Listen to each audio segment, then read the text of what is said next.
Assalamualaikum warahmatullahi wabarakatuh.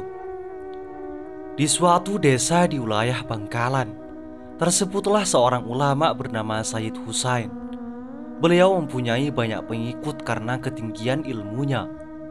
Selain akhlaknya yang berbudi luhur, beliau juga memiliki banyak karomah karena kedekatannya dengan Sang Khalik. Beliau sangat dihormati pengikutnya dan bahkan penduduk di sekitar Bangkalan, Madura. Namun bukan berarti beliau terlepas dari orang yang membencinya lantaran iri hati akan kedudukan beliau di mata masyarakat saat itu. Hingga suatu hari, salah seorang dari mereka yang iri itu berniat mencelakai dan menghancurkan kedudukan Said Husain. Orang tersebut merekayasa berita bahwa Said Husain bersama pengikutnya telah merencanakan pemberontakan dan ingin menggulingkan kekuasaan Raja Bangkalan, Madura. Tentu saja berita palsu ini akhirnya sampai ke telinga sang raja. Mendengar berita itu, raja gelisah dan khawatir. Dan tanpa pikir panjang lagi, raja mengutus panglima perang bersama sejumlah pasukannya menuju kediaman Said Husain. Said Husain yang saat itu sedang beristirahat langsung digepung dan dibunuh secara kejam oleh tentara kerajaan. Tanpa pikir panjang dan tanpa disertai bukti yang kuat, Said Husain tidak bersalah itu pun wafat seketika, dan konon jenazahnya dimakamkan di perkampungan tersebut. Selang beberapa hari dari wafatnya Said Husain, raja mendapat informasi yang sebenarnya bahwa Said Husain tidak mempunyai niat ingin memberontak sesuai dengan berita yang tersebar di kerajaan.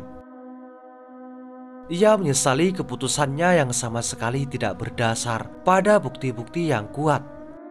Dia tidak tahu harus berbuat apa untuk menebus kesalahan tersebut. Hingga raja berinisiatif memberi gelar kepada Said Husain dengan sebutan Bujuk Banyu Sangkah atau Buyut Banyu Sangkah. Said Husain wafat dengan meninggalkan dua orang putra. Yang pertama bernama Abdul Manan dan yang kedua bernama Abdul Rahim. Sejak kejadian yang menimpa Said Husain ayahandanya, Abdul Rahim lari ke desa Bire, tepatnya di kawasan Kabupaten Bangkalan, dan menetap di sana sampai akhir hayat beliau. Dan akhirnya beliau terkenal sebagai Bujuk Bire atau Buyut Bire. Sementara Abdul Manan, anak pertama dari Said Husain, pergi mengasingkan diri, menjauh dari kekuasaan Raja Bangkalan. Hari demi hari dilaluinya dengan sengsara dan penuh penderitaan, hingga akhirnya sampai di sebuah hutan lebat di tengah perbukitan wilayah Batu Ampar, tepatnya di Kabupaten Pamekasan, Madura. Di hutan inilah beliau bertapa mendekatkan diri kepada Allah Subhanahu wa Ta'ala. Pertapan ini beliau lakukan di bawah pohon kosambi atau kesambi selama 41 tahun. Sebelum akhirnya ditemukan seorang perempuan yang sedang mencari kayu di hutan. Karena itulah beliau dijuluki sebagai Bujuk Kosambi. Singkat cerita, Abdul Manan dibawa ke rumahnya dan dinikahkan dengan putri sulungnya yang menderita penyakit kulit.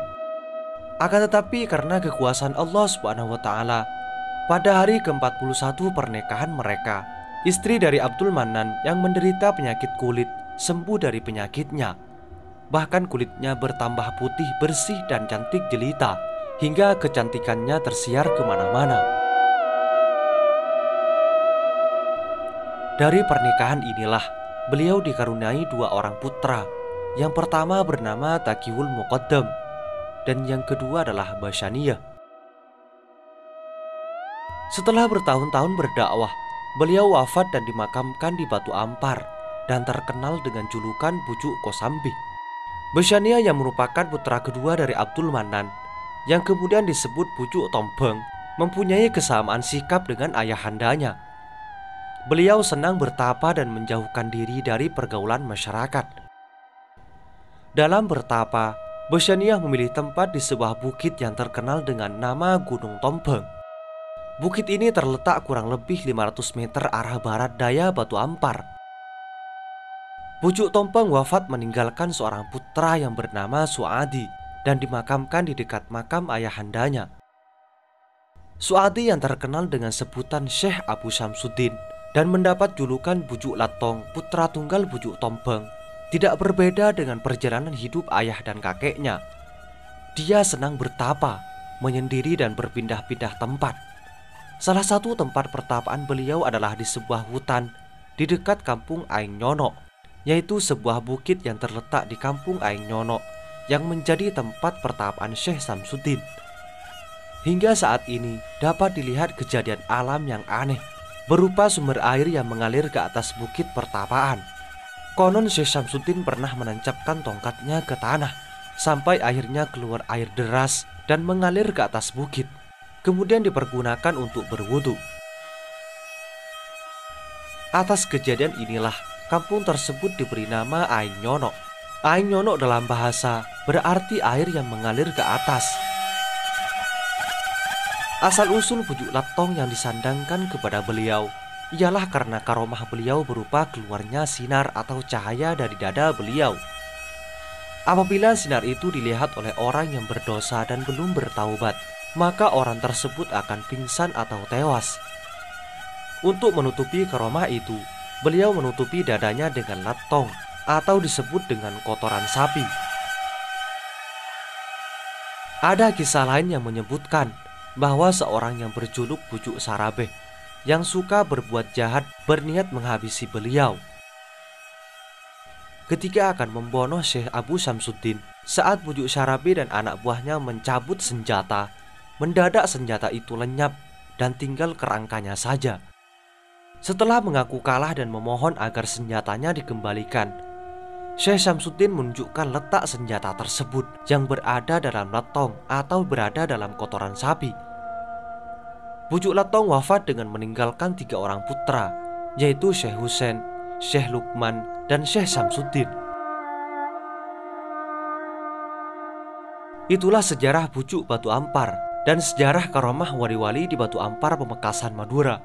Semoga ini menjadi wawasan bagi kita semua dan menjadi pelajaran atau pengetahuan bagi masa yang akan datang. Semoga informasi ini bermanfaat. Assalamualaikum warahmatullahi wabarakatuh.